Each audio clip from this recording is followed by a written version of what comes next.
you actually expand a little bit on the complexity of a lot of times these issues get they're overly simplified and there's always one group versus the other group. Can you maybe give some insight into the complexity of the different groups that are involved in this incident? Or well, obviously until the police come out and give names, still too early? We usually go with names. So because we don't have actual names of people that were arrested and charges laid yet, it's a little bit blurry because they're using words like, a man from X place, not X communal group. Right. But in terms of understanding any incident, it's very easy to contribute to the polarization. And that's what happened, is it became immediately about Hindutva extremists are attacking Muslims and they're Islamophobic and, it's all tied back to the dynamics that are happening in India. And now look how this is playing out. So we saw a whole the MEND and Five Pillars start putting out propaganda immediately. There was one that said politically motivated attack and RSS Hindutva and all of these, slurs and smears.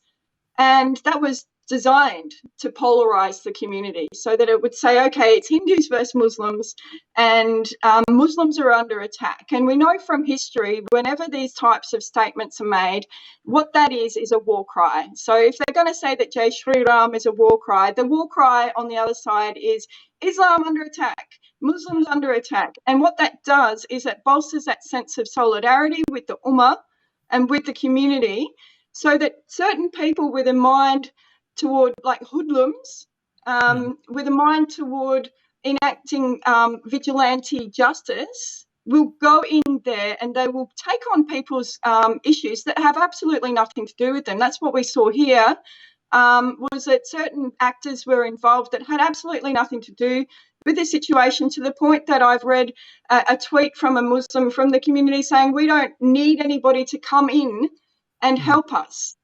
And I think there was a bit of leadership missing there, because between the Muslim media and the Muslim leadership, they were putting out very different messages. So there was no consistency, and this polarization just made a very complex scenario of multiple incidents with multiple actors look like it was all about Hindus versus Muslims, when they were actually about stomping on the flag. That was a national issue. So if that happened, that made Indians, right, feel injured.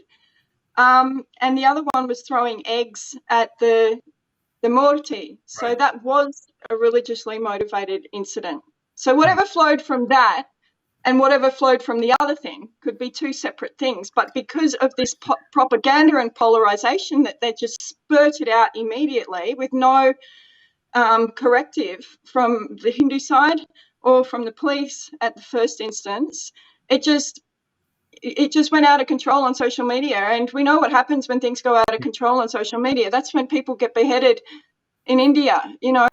We've seen it happen repeatedly. In Bangladesh, the whole pogrom thing was all about someone who posted something on social media. So the responsibility to these organisations and media outlets is not just theirs, it's also the responsibility of the police to make sure they are not putting this stuff out and to monitor the responses, because there's a lot of responses in there that are saying we should go after them, this is justified, this is retaliation, so they were amplifying it, the tension. And then on the other side, there was just silence. So there was no instruction for the Hindu community from these leaders. So that it is complex. So we have to be avoiding this polarization.